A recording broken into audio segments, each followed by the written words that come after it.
going to go ahead and review Panda Security Antivirus Pro 2014. And I am at the download page right now for the free trial. We're going to go ahead and download the free trial, take a look at it.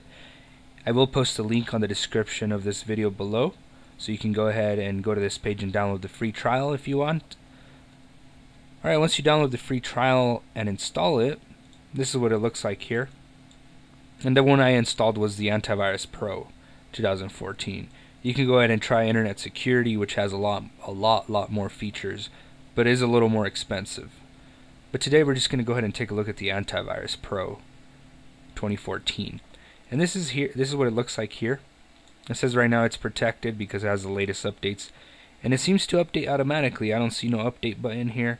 So it does update automatically. Alright. It kind of looks like Windows 8. You know, the start menu. I think they're trying to make it look kind of like that. Which is a little flashy. But does take some system resources. I have been looking at my system resources and it looks like processor wise it's been using up my processors pretty good. So the thing about this antivirus program is it does use a lot of processor. Alright, you want to keep that in mind.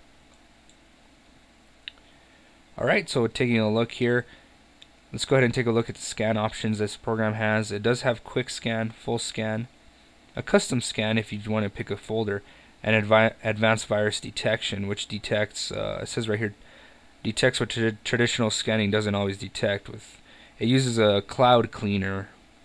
So basically, when you use the cloud cleaner, you're using the latest and best updates while it's scanning your computer. Now you can go ahead and set your scheduled scans by clicking here on scheduled scans. Just go ahead and click on new scan.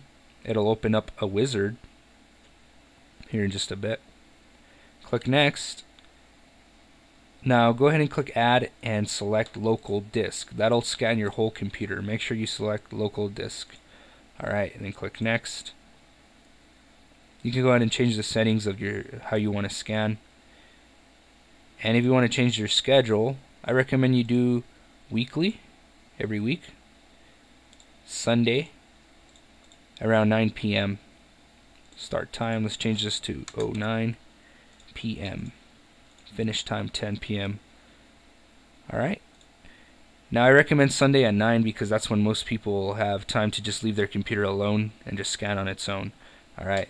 And click next. Scan name. I'm just going to keep it as new scan. Click next and then click finish. And then click OK.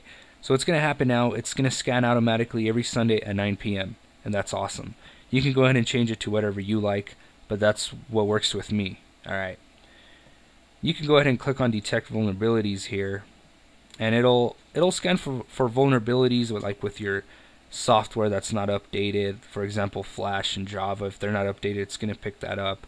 Windows updates, of course, it's going to pick up a lot of those. I really don't like to install many Windows updates because it always messes up my computer. I'm going to go ahead and close this because this does take a while.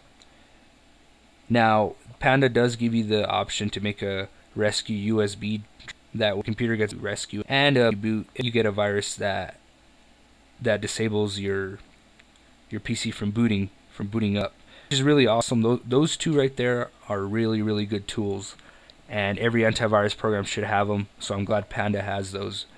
So this could really help you out because Panda isn't going to block every single virus out there. The really bad ones will not let your computer boot up again. For example, the FBI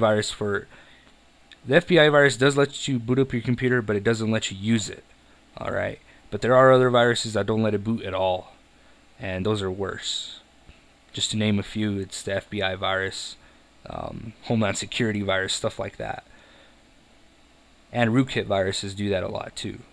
So that's a good thing. Always make your rescue disks. Let's go back to the main menu.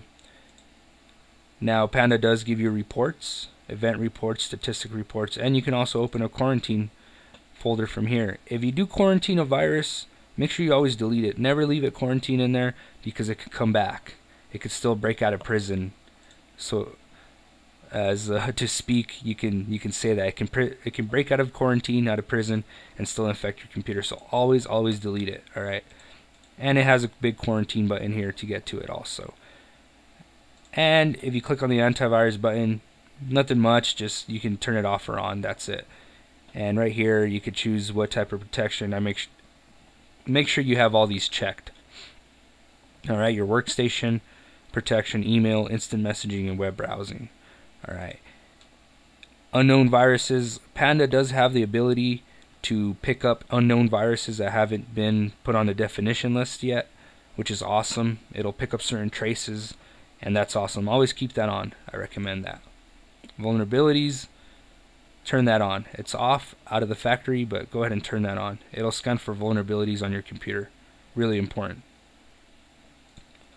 Alright, and it does also have a firewall. You can go ahead and click on it, and same thing, you can turn it on and off. Right now it's asking for a restart.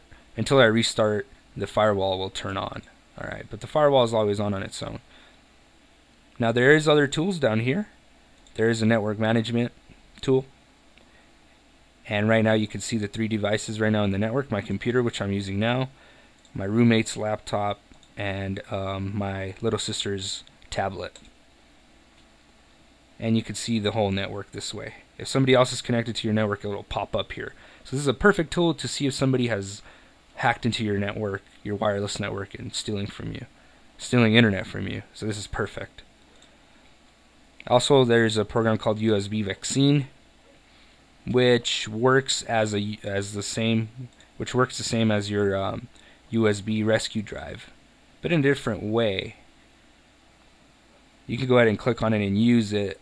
I don't think many users are going to use that because they're already using the you already have this option to create a rescue USB drive, so I don't think much people will use that. And of course, you have your virtual keyboard.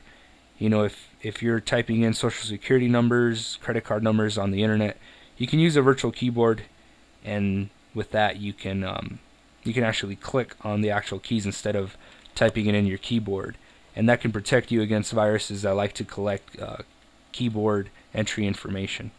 Alright, that's pretty much it for the review on Panda. I give it a good review for security and for tools, but it didn't do so good in taking up system resources. And it's still taking up a lot of I'm using a quad-core processor, and it's using up pretty much all 4 of them just to run Panda. If you have a really fast computer, you have nothing to worry about. Even though it does take some resources, it won't be enough for you to notice. If you're running a computer that's a little older with not enough memory, Panda might not be right for you because it does take a lot of memory from your computer. Alright, thanks for watching. Subscribe to my channel for more software reviews. If you subscribe, I'll subscribe back to your channel. Again, thanks for watching. Like the video, and have a good rest of your day.